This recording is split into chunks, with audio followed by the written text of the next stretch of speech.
this is a topic that's really close to my heart.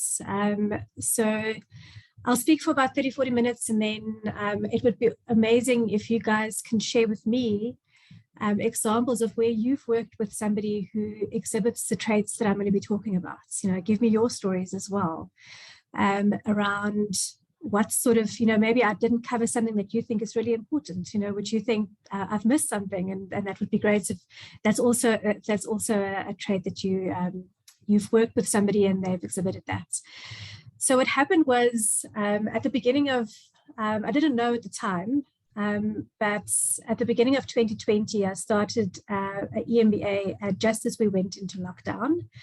And so I did the first piece in person with my entire group, and then the rest of it was all virtual, which was interesting. And it all culminates at the end. So you do a number of things in your EMBA, and at the end of it, it all culminates in doing a research project. And when I was trying to decide what I was going to do my research project on, and because I work in the mining industry, and because I've had some experience in working in the elimination of fatalities area as well, I thought, let me bring together the passion of elimination of fatalities and mine safety together with all the things that I've learned in my EMBA. So I applied a lot of the techniques and things that I learned in my EMBA to write this paper. And it's all around the evolution of leadership required to eliminate fatalities in the South African mining industry. And when I chose the subject, some people said I was really brave to try and link leadership to elimination of fatalities, because you almost don't want to link a person to being responsible for a fatality type of thing, you know. So, but I thought, let me tackle this, and I interviewed a number of people around the type of leadership required for us to move towards zero fatalities, which is an ambition for a lot of people to get there. Or a lot of mining companies want to get there. So what I'll go through today is just a little bit of an introduction to the study, some context. I'll very briefly touch on research methodology, because I know that's not interesting to everybody. It's just interesting to people who are doing an MBA or doing some sort of post, what do you call it, research. I mean, so that's only interesting to those type of people. I'll then come up with the major themes that came out of my study, and then some discussion and some conclusions for future work as well. And that's just a picture of the GSB, which is, I did my EMBA through the University of Cape Town's graduate business school. Okay, I was very excited. I thought I was going to go down, you know, for 6 block weeks. I'm going to spend some time in Cape Town. It's going to be great. And then I went down once, and then everything was virtual after that, so no Cape Town for me. Okay, but at least it kept me out of my partner's hair for 2 years. I could go and retreat to my study and do some studying, and because I'd just moved in with him as well at that point in time, so he was quite happy that I had something to distract myself with. Cool. So what I'm showing here is just the sort of research process that I went through. You have normally in any sort of management science study, some sort of situation of concern. You then come up with some research questions. I did a bit of literature study, so I looked at some of the work that I'd done as part of the Elimination of Fatalities Task Force. I was part of the EOF Task Force in 2018 and 2019 for Anglo American. So I looked at some of the stuff that came out of that, because we had over 2,000 conversations with people in their workplaces. So I think that was sort of the starting point for me. And then I looked at some mining disasters in South Africa and some stats and stuff and that sort of thing. I had some pre-discussions with people who I knew were knowledgeable about this. I then decided, then you have to think about your ontology and your epistemology, and that's the type of stuff that you have to think about if you're doing research in this space.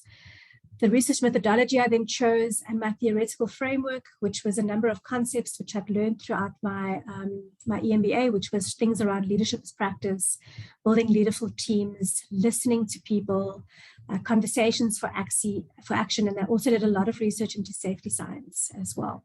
And then I went off and did the research. Okay, so that's just it's a roadmap of how I did the study. So I started off with looking at literature and mine fatality numbers. And South Africa is no stranger to mine fatalities and mine disasters. So this is sort of a little infographic I put together, just sort of taking us through a lot of the mine disasters that happened with some newspaper clippings along the line, and some of these you might be familiar with. I mean, we've had some major mine disasters in the past, from things like 𝗘𝗃𝗃𝗁𝗃, where we lost the most people, through to 𝗟𝗏𝗡, where we had the failure of a tailings dam. We've had the horrible accident we had at 𝗟𝗲𝗱𝗃𝗂𝗁𝗃 mine in Harmony in 2009, where we had a loco going onto one of the cages. So all of those, so we're no stranger to that, okay? But at least our numbers are coming down. So I put the numbers in from 2007, because that's when I joined my current employer, which is Anglo-American. So I just have to say that I interviewed people from Anglo-American, but this is not an Anglo-American study, okay?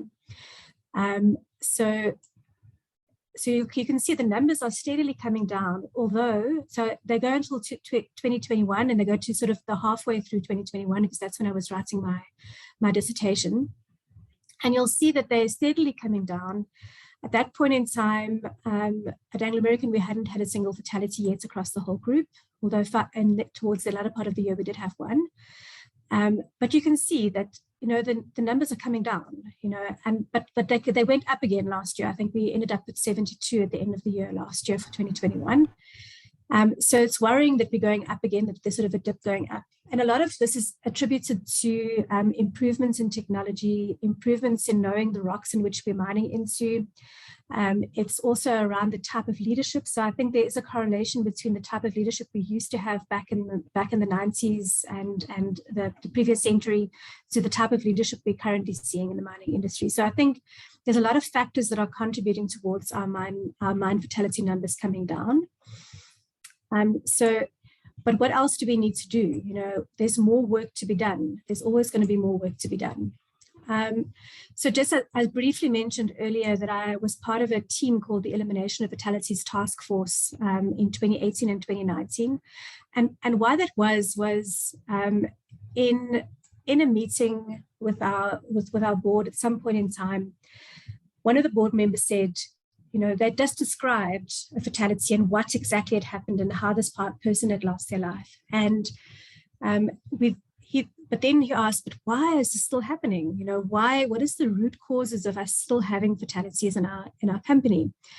And that was the purpose of the team, was to try and figure out the why, the root causes for why we were still having fatalities. And the only way in which you could possibly do that is to speak to the people who are in the line of fire, so to speak, at the coalface, you know, at the working end, artisans, people who are working in production. You have to speak to those guys, because those are the guys that know where it's dangerous and what could potentially be done. So we established this task force and went out and had over probably 2,000 to 3,000 conversations across the whole group. I was involved with all of the conversations in South Africa and some in Namibia as well, as I got to go onto the vessels off the coast of Namibia, which was very exciting for me, in a helicopter, and had loads and loads of interactions with people who are every day working in unsafe areas. Okay, came up with a number of, after that we came up with all of the root causes, or some of the major root causes, collated the data and then presented it to leaders, and that's all led to an elimination of fatalities program. So that for me was the starting points of the study, is all of those conversations we had. What did we hear from those people? And then I also did more in-depth discussions with our leaders as well after that. And what do they think? What's the type of leadership we need to get to a point where we move towards zero fatalities? So this just gives you an overview of the type of conversations we had. You would basically introduce yourself, tell the person why you're there. What was really interesting about these conversations is that they were long conversations. They weren't just quickly 15 minutes via visible felt leadership conversations in and out. We kept asking questions until the person had no longer had anything to say and had nowhere to hide anymore. Okay, so it was sort of, You introduce yourself, you ask them, in this area that you're currently working, what could potentially kill you? And they would tell you. You'd ask them questions around where could multiple people lose their lives. You'd ask them questions around the culture that they're currently working in. Is there any reason why in that culture they don't feel safe to raise safety concerns? And then there'd be a closeout, and you sort of ask them if they've got any questions for you. But the questions would actually, the interviews would go on for about 35 to 45 minutes to an hour. So we would spend time in the workplace really trying to understand and letting the guys talk. Okay, so you'd ask them questions like, would you let your children work here and why not? Where don't you want to go in the plant? Okay, so is there anywhere where you feel unsafe you don't want to go to and why? And then they would take you by the hand and show you this. I don't like this area. Okay, I don't like that. And then of course you have to do something about it afterwards. Okay, so that was sort of the format of the conversations. At the end of that, we came up with the 6 whys of risk taking. And this was just after 22 sites, after 2,000 crew discussions. And basically the risks are either overlooked, underestimated, rewarded or penalized. They're inherent to the process, they're balanced, or they're tolerated. Okay, and this is sort of the percentage of reasons why people were taking risks. Okay, so overlooked means people are just not seeing it. They don't understand. They're actually not recognizing that there's a risk. Underestimated means that they misjudged. We're not actually understanding how big the risk actually is. I think we get a lot of times working in the mining industry, we get used to working around big pieces of equipment. Okay, it just becomes normal, and you sort of underestimate the force or the power that can be unleashed from equipment like that. Rewarded or penalized means that production gets, people are chasing production and taking risks get rewarded. And that might be to do with our incentive schemes or those sort of things. Inherent means the process is just risky. It's just something that's really dangerous and we have to look at how it's designed. Balanced mean, this is the one with production pressure. So they'll balance safety with production. So do we want to push for production or do we want to actually work safe? And then the most concerning is tolerated. And that was 30% of the time that we saw people taking risks. It was tolerated. People would walk past something that was dangerous, or they wouldn't see it. There would be some elements of battery blindness, and they just didn't see that it's the situation that they were currently in, or they would just walk past and think this is somebody else's problem. Okay, it's not my problem. I'm going to just make like this doesn't exist. Okay, my notes keep disappearing. Sorry, guys. So let me move on. So that was sort of what came out of the elimination of fatalities task force. So that's sort of the precursor to the work I did here. And basically we did a number of questions. So we looked at, the reasons why management focus on safety, about their commitment to safety and the goal of safety in the company. And we sort of realized that in the leadership and behavior space, or everywhere, we were pretty much in the rational category, and we wanted to move towards industry benchmark, towards resilience. And this just showed, and this is why I decided to choose leadership. Okay, so I wanted to look at specifically the leadership components. How do we move from a rational situation to more of a resilient, anticipatory type situation? Okay, so that was the beginning. I actually want to get into the study. This just shows you the research paradigm that I chose. I chose interpretivism, which is basically we're constructing the future in the currents. So we're interpreting what's happening. I used a bit of qualitative data, but mostly a bit of quantitative data, but mostly qualitative data by interviews. I used phenomenology, and I can't guarantee I'll be able to say that every time. In this, it's quite a tongue twister. I used phenomenology as my research method, and then I did data collection through very in-depth interviews with a small sample of people who are all in the same sort of area in terms of leadership. And that's what you need to do for phenomenology. Okay, so you have to understand the lived experience of people who are in leadership positions trying to eliminate fatalities, and I've chose 9 leaders in the organization who I thought were exhibiting the types of characteristics that I would be interesting in, and were actually actively striving towards eliminating fatalities. So Here's the tongue twister: interpretive phenomenological analysis. Okay, so that is what I did. Okay, but how that basically works is you have a excuse me, you have a key object of concern.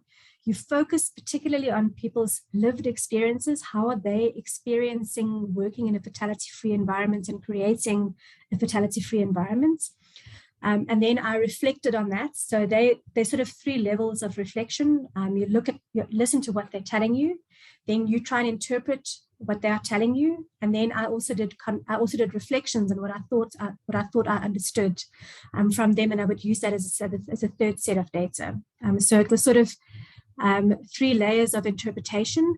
I then formed themes. So I examined the experiences of the participants. I formed themes, and then I came up with a whole bunch of themes, and I went back to the participants and I went, this is what I heard. Is this right? Is this correct? Okay, so I also went back to them and went, this is what I heard you say.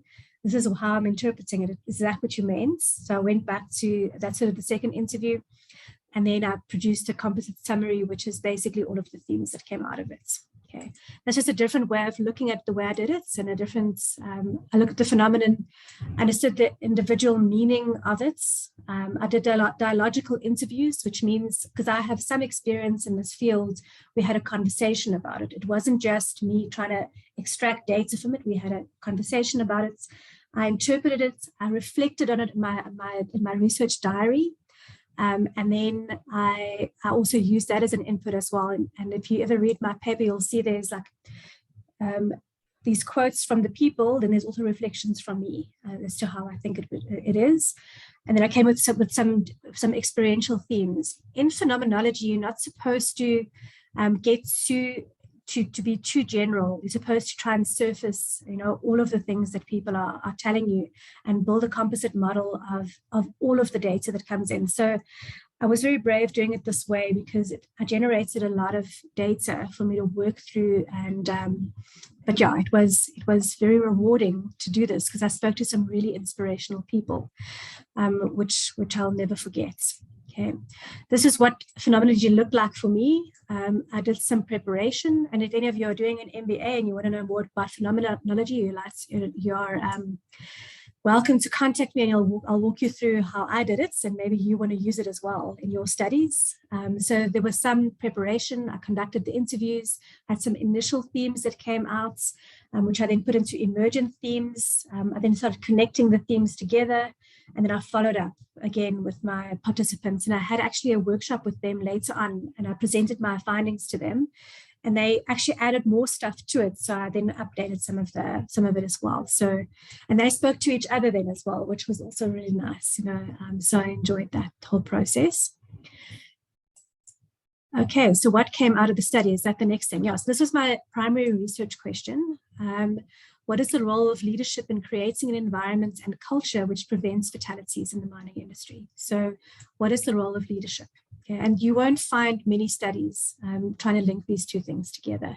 I didn't. So I had to look at very generic safety studies as well. Okay, people don't necessarily talk about leadership in this space. Okay, so let's start with the themes. So there's, I think there's about 9 themes. So the very first theme that came out from everybody is that you have to have a belief mindset. So if you remember, there's this very famous quote by Mahatma Gandhi, which says, your beliefs become your thoughts. Your thoughts become your words become your actions become your habits become your values become your destiny. Okay, so, and that's very much the same with safety and creating a space where we can work towards 0 fatalities. You have to change the way you think to be able to unleash your true potential. And that's part of a course that I did way back in 2003. I did this time-thought, very touchy-feely course called Towards Excellence, Practice and Excellence or something. I can't remember. It was done by the CSR. And they just try to change the way you think about things and what your inner voice is telling you. So if you don't believe what's coming from the inside of you, then it's very difficult to change your actions later on. So for the next couple of slides, you'll see on the left-hand side, there's sort of a light blue quotes, and these are quotes from the people that I interviewed. So they said specific things, and I put them here, and then I've just put some notes here for me to talk about specific points. So one of the persons said here that if you don't believe that you can actually get to 0 fatalities, it will influence your leadership decision making. Okay, whether it's budgeting, whether it's recruitment, anything you can think of. If you don't believe we can get there, you won't invest money in it. Okay, so for instance, if you don't believe that putting lots of mesh and netting underground in our mines and it's a waste of money, then you just won't make that decision. Okay, so you will go, I'm not going to actually do that because I don't believe we can actually get to 0 fatalities, and it's so you have to really believe that it's possible. Okay, and that's the very, very first thing. So one of the guys I interviewed said to me he investigated more than 500 fatalities in his career, and he's never seen a single one that wasn't preventable. You know, so you have to believe that we can create the situation where these things don't happen anymore. So it's all about the power of positive thinking, and there's a whole book around that written by Peel. In our company, there's a whole thing called breakthrough thinking, which is believing that you can get somewhere, but you don't quite know how to get there yet. Okay, so you have to just put that goal out there and just move towards it and just try and get there. Okay, and then one of the realizations that I had through my reflections is that for most of the time we are there. Okay, if you think about it, okay, if you've had say 2 fatalities over 40 operations over a year, it means that at 38 operations you did not have a fatality, and at those 2 operations where you had the fatality, it was 1 day of that year. Okay, which means that for the vast majority of time we are already there. Okay, we just have to create the environment the entire time to not have another fatality. So it is possible to get there, and you have to believe it. Okay, so that was the very first thing that came out, was a constant theme from everybody who I interviewed. Okay, so you have to believe it. Okay, then at the same time, this is a second theme, you have to believe we're there, but at the same time, holding a diametrically opposing thought in your brain, you also have to believe that we are not there. Okay, so you also have to believe that we haven't achieved it yet. So I just want to go to the next slide. So you can never believe that you are at 0. Okay, so you have to believe we can get there, but you have to believe that we're never there. Okay, so and that one of those quotes is, and the moment you start to believe that we are on our way to 0 fatalities, we are on the wrong path. You have to believe that it can always happen. Okay, and act in such a way that at any time a fatality can still happen, and we have to make sure that there's no complacency ever. Okay, it's a dynamic environment. We're always mining into an area with different rock conditions. We always have to be constantly aware that the environment can change at any time. So, and never become complacent. So you can never believe that you're actually there.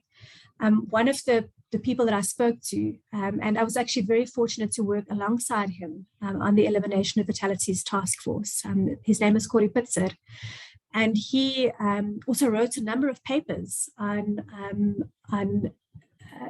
fatality prevention and risk and mine safety. And he had this whole case study of a mine which had just recently been awarded a global recognition for safety performance, and then a week later had a multiple fatalities. It was at North Park's mine in 1999. So if you have good safety systems, they can often create a false sense of security. You can think my systems are good, you know, I'm fine, nothing's going to happen, and you can even win an award for safety. Okay, but if you start becoming complacent, you start missing things. So it's important to always to never believe that you are there. And that's the whole concept of black swans. They do exist, you know, so regardless of how many white swans you see out there, okay, there's still a possibility that there's a black swan somewhere, okay, and that's the whole concept around that. So we can never actually believe that we are at 0, okay, that's the second concept. The third concept is all around constant unease, and it sort of flows from the not being complacent but being vigilant theme.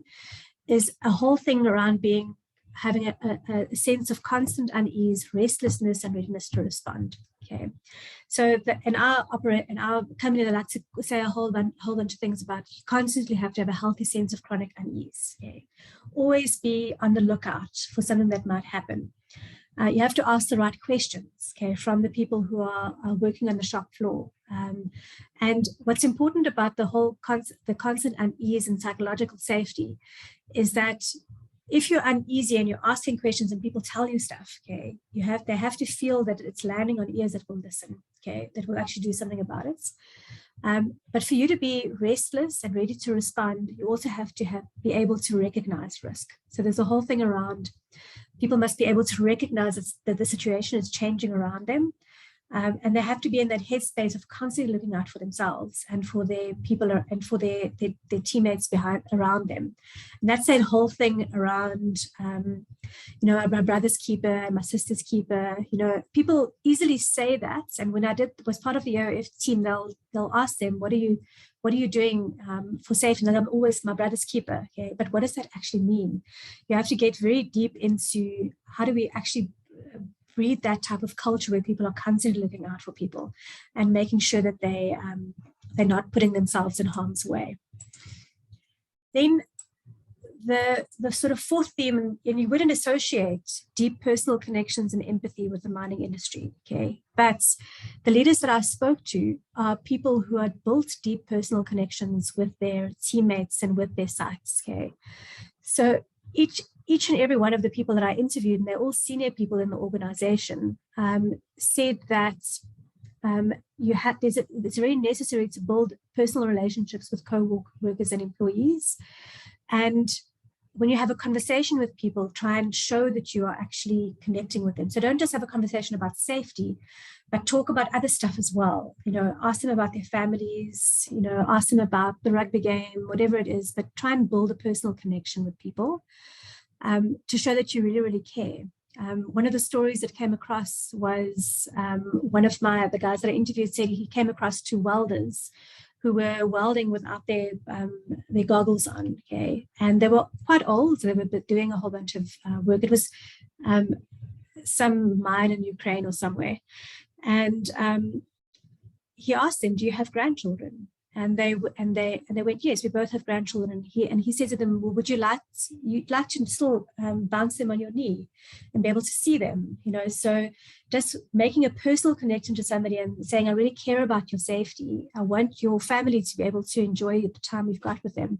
And it's the same with that question that I asked about, would you like your children to work here? When they're old enough, of course, we don't want to send children into the mining environment, but if they're old enough to work there, would you let your children work here? And if somebody says to me, yes, I have no problem with my child becoming a geologist or a section engineer or whatever it is, and they can come work here, and I'd be fine with it. It just tells you something about the culture of the place. So how do we build that deep, truly caring, empathetic connection with people? And then I also listened to a talk by Brené Brown where she explained what empathy is. It's about taking the other person's perspective, being non-judgmental, understanding each other's feeling and trying to understand each other's feeling, and then communicating that I'm understanding what you're saying, okay? And I think we have to try and build those sort of connections. One of the GMs that I spoke to said to me, he's got a plant of 2,000 people. He tries to know everybody's name in the organization. He tries to really, if there's a new person, he'll try to learn everybody's name. Because as soon as you know somebody's name, you're going to care just a little bit more about them, right? If you know something about them, if you know something about their family, that they have children in high school, whatever it is, you're just going to have a bit more connection, and you're going to care more about their safety. So that's that deep personal connection. Then the next theme is around conversations and listening and action. Okay, so a lot of people said to me that conversation is the foundation for the whole process. It's the way we have discussions with each other. We have to become skilled at having difficult conversations in the workplace. And a leader must be comfortable with having difficult conversations in the workplace. And you have to speak to people who are in the line of fire. Okay? Otherwise, you won't necessarily get the right story. I mean, they give the color to what's actually happening in the workplace. You need to be able to ask the right questions and then be ready for bad news. Okay? If somebody tells you bad news, I used to have a manager who said to me, there's no good news and bad news. It's just early news and late news. And I want the early news. Okay, I want to know earlier on if anything's going to go wrong. So that's really important, is how to have those difficult conversations. And most of us who've come through the ranks in the mining industry, we come through a technical path somewhere, okay, which means that you're not necessarily comfortable with having difficult conversations. So you have to learn to have them, but it's really important. And then if somebody tells you something, then you need to follow up. Okay, so you have to, here's one at the bottom, if we can't convert listening into action, you're going to lose the impact of the listening. Okay, people are going to feel that it's disingenuous. Okay, so you have to follow up if somebody tells you something. The next theme is all around it's leadership as practice. So we did a whole course in my EMBA around leadership as practice, which is making the right decisions in the moment, in the lived moment right now, and knowing, and practicing that, So this story on the left it's a very interesting one as well. So whether you're an introvert or an extrovert, you're going to have to be faced with crews. Okay? It's going to be uncomfortable, and you have to get comfortable with being uncomfortable. Because a lot of times, if you're an introvert, you're going to be uncomfortable, okay, with having a conversation about safety with people. And you have to practice it. And he said to me, whether you're a gymnast or a golfer or a musician, you have to practice your craft. And if you're a safety leader, your craft is safety, okay? So you have to practice being aware of what's happening around you, and you have to practice having difficult conversations. So you have to work on the job coaching with people to have difficult conversations so that they can in the moment make the right decisions. Okay, and there's a number of ways, and I mean there's lots of different ways to have safety conversations. There's books about having conversations, but you have to practice it. Okay, that's the whole thing around leadership is practice, is to practice constantly to be able to do this. Okay.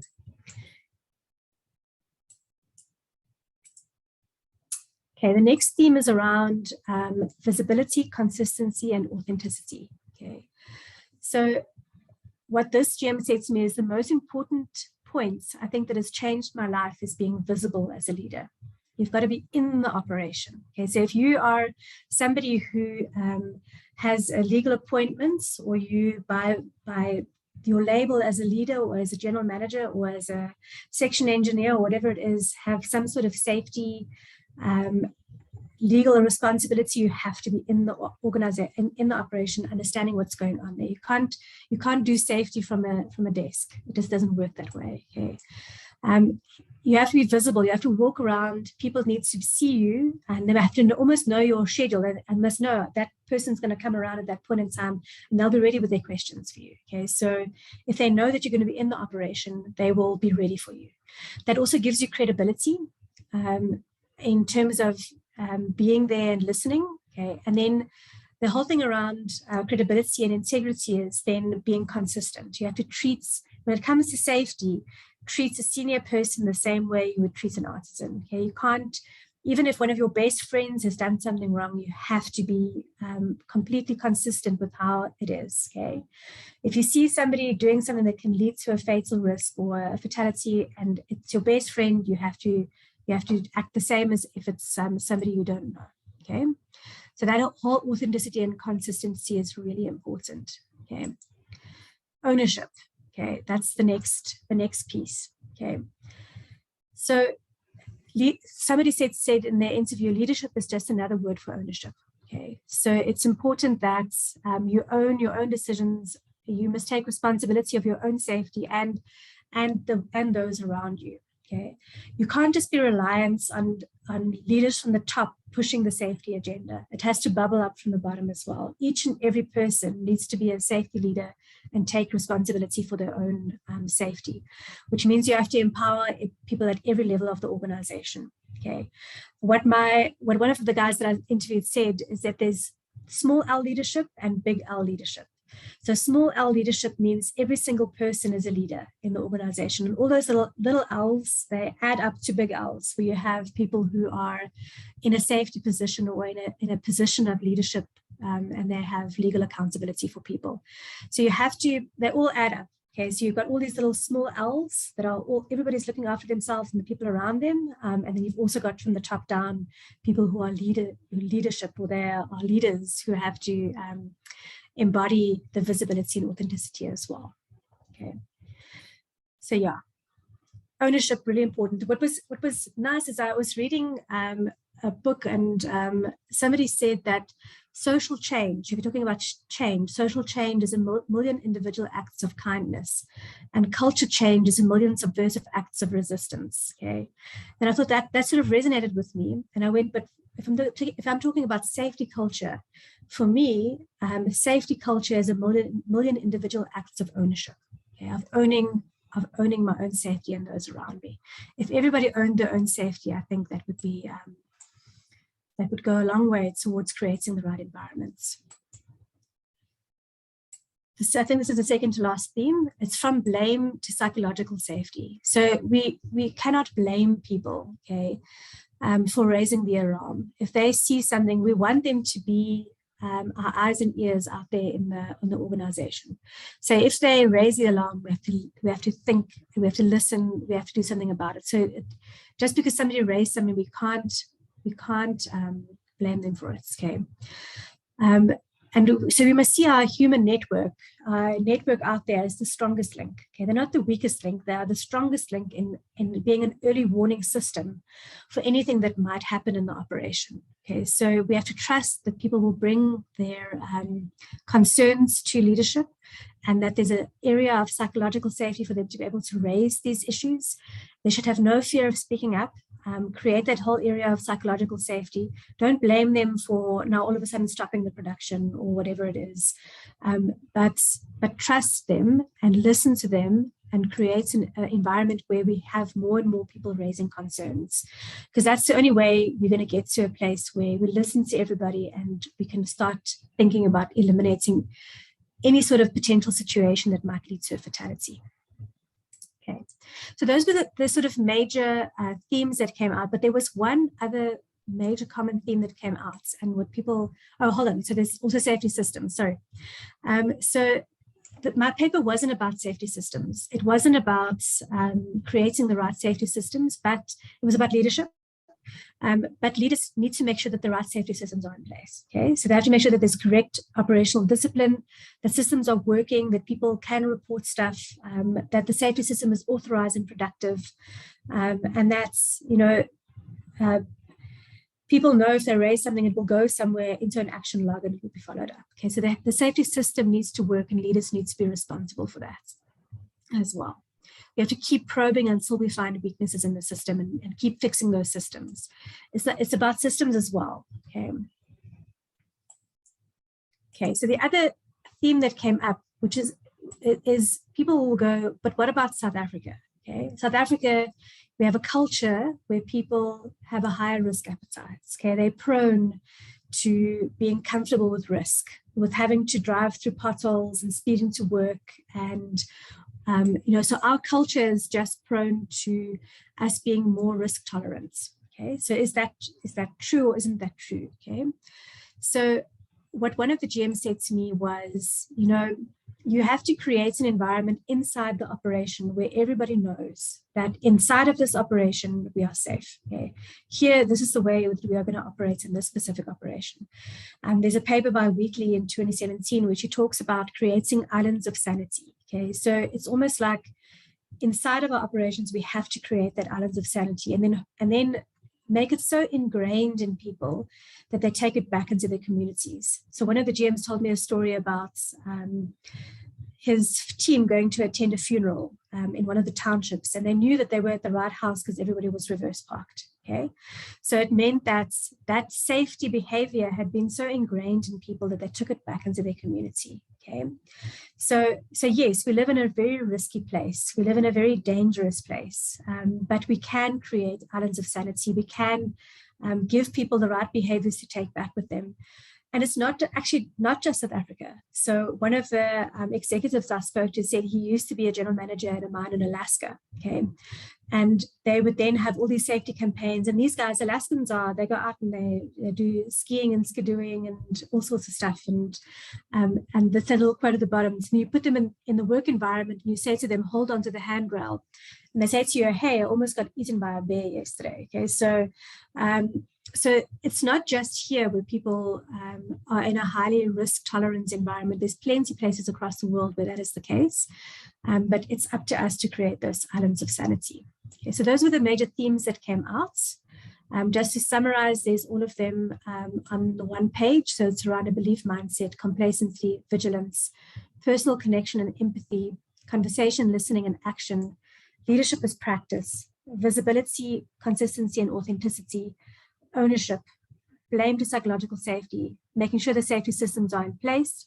And then even though we're in a context that is very risk prone, or not risk prone, but risk tolerance, we can still create islands of sanity. Okay, we can still do that.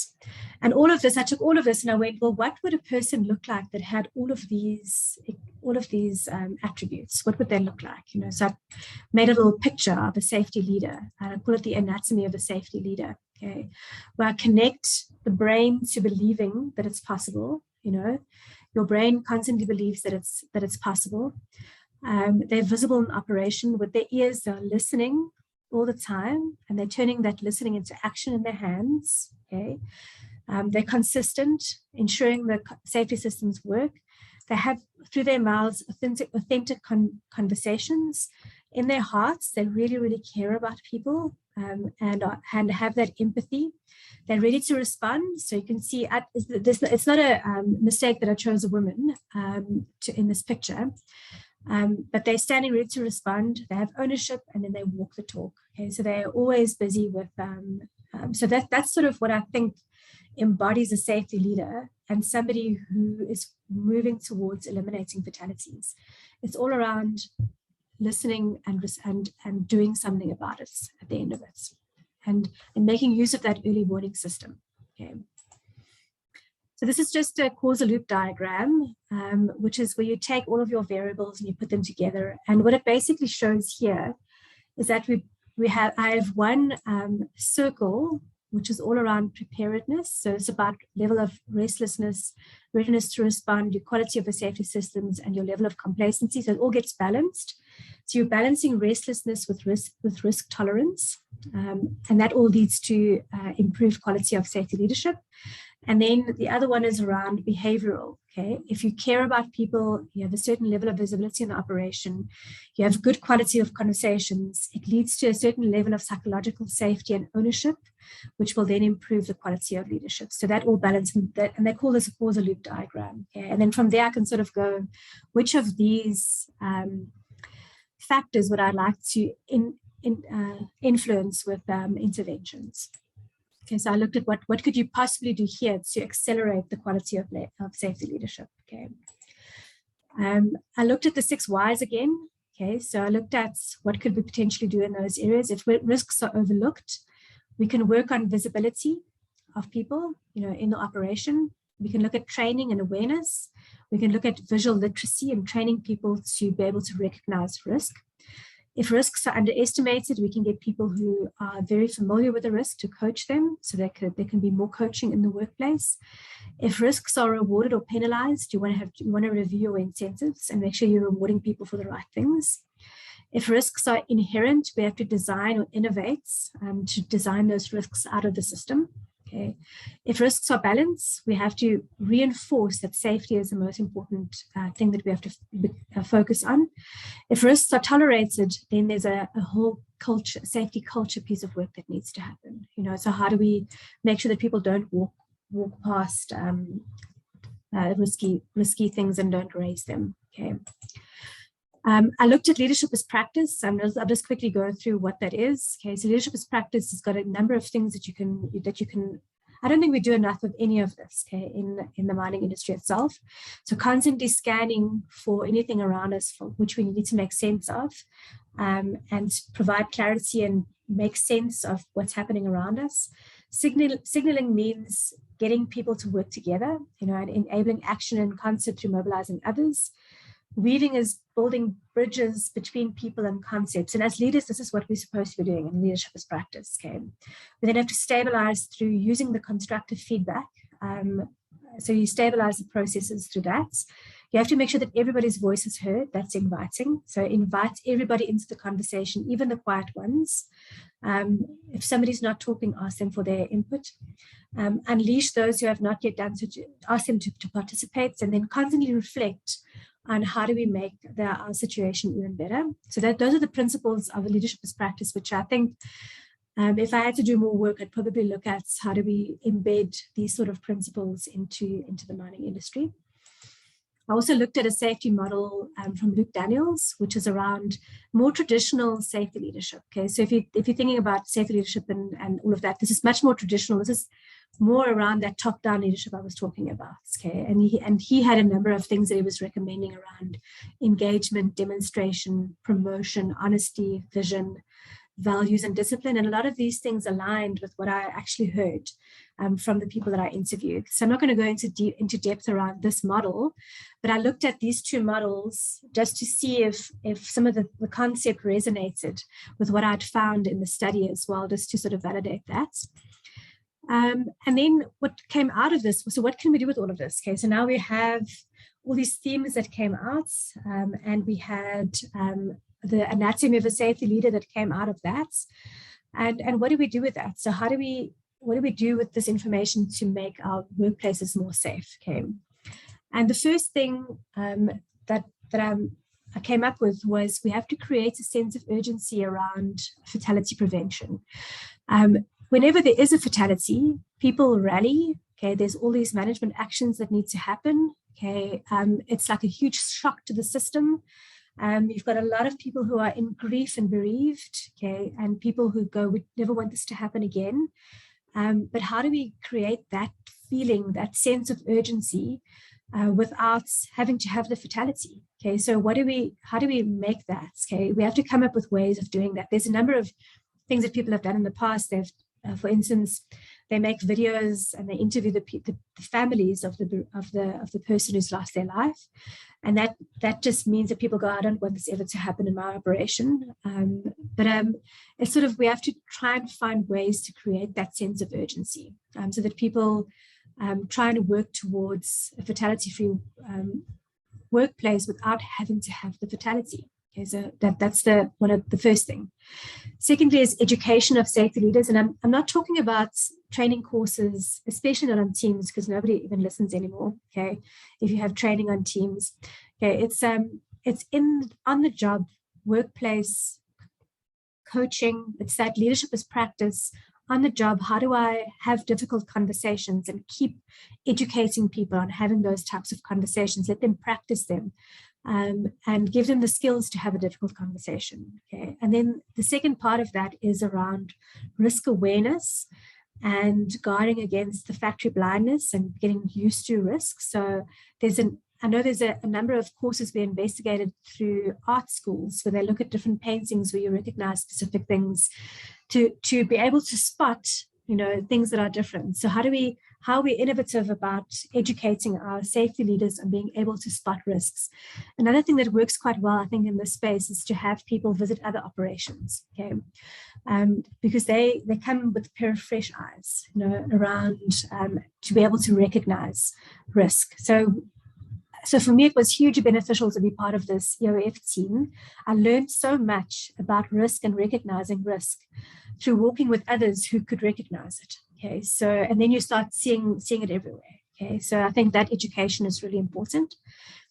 The third thing is around keeping it fresh. The work we did around the elimination of fatalities task force was something completely new. Okay, it was a type of safety conversation which we hadn't had before in the organization. Okay, people were initially very shy not to speak to us, but eventually when they realized you're not going to go away, you want to actually hear. That everything came out and a lot of work flowed from that, which we then had to address later on. Okay, but you have to constantly keeping your safety campaigns and the way in which you look at safety and the way in which you're trying to eliminate fatalities You have to keep it fresh the whole time. Okay, so keep thinking of new ways to get people to think about it. You know, to think about and this whole EOF program was part of that. Was a way to keep it fresh.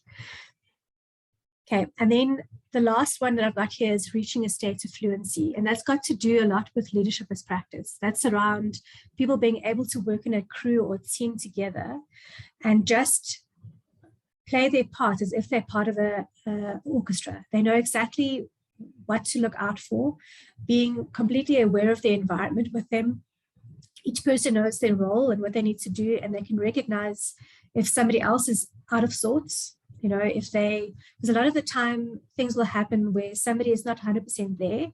So you almost have to be able to recognize that. So that state of fluency is being in touch with your environment, being completely in touch with what's happening around you in terms of your work, but also in terms of people you're working with. Okay, so to make sure that you're playing this music together. Okay, and safety can be that music as well. You know.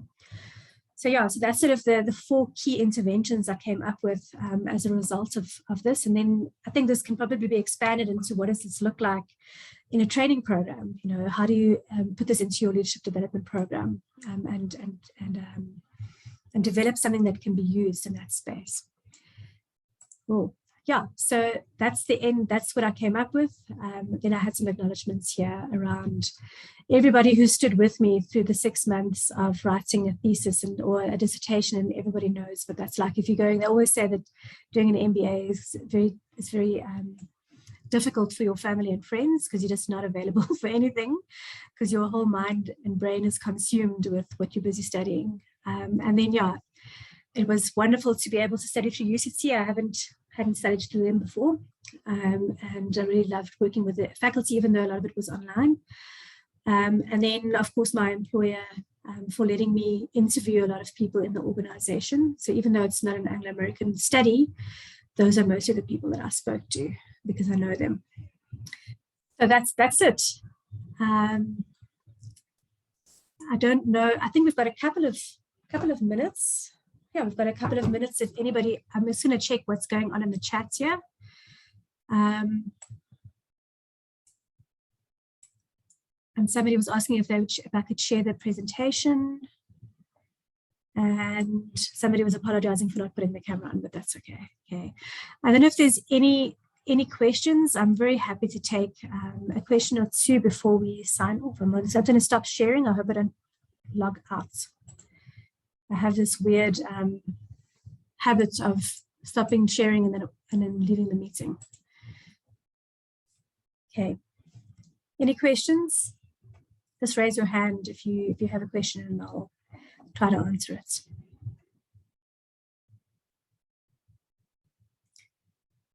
If there are no questions, then I shall say thank you very much for everybody who showed up. Thank you for those, Kim, who kept their cameras on and smiled and nodded their heads and helped me to believe that I'm speaking to real people out there. Thanks to Tula. I see I've got a question from 𝗘𝗃𝗃𝗃𝗃𝗃𝗃𝗃𝗃. Please come off mute and ask your question. Yes, no, it's not really a question.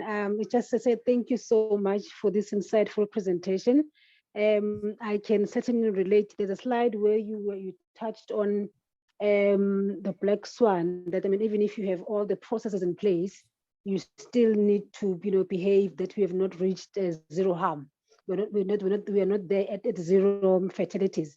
There was an incident, I remember when I used to work at one of the DPA's operations, and I was still new. So I was responsible for the lab, and I had to take them. I need to understood what they were doing when they were collecting their samples. And then I was with them, and then one day they were taking a sample at the conveyor belt. The system was there, but they also needed to lock the conveyor belt physically. But instead, they wanted to, after the control room has locked it, they were comfortable just going there to take the sample themselves. But then the procedure says that you physically need to lock the conveyor belt yourself. But they were lazy to go. They told me that no, but it's too far. But no, you cannot. Because if something happens here, you are gone. So it happens a lot. So yeah, I can certainly relate, and it's quite important.